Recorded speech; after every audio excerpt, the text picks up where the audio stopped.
Hi everyone, I'm Dr. Dray, and today I'm going to show you safe and effective steps to clean a large blackhead on the ear.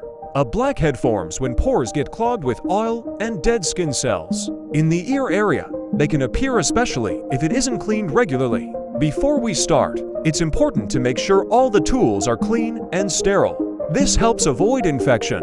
I'm also using gloves to keep everything hygienic.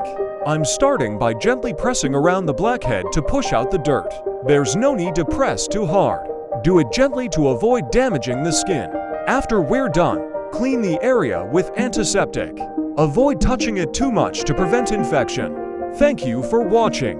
Remember, if you have a stubborn blackhead or feel pain, it's best to consult a doctor. See you in the next video.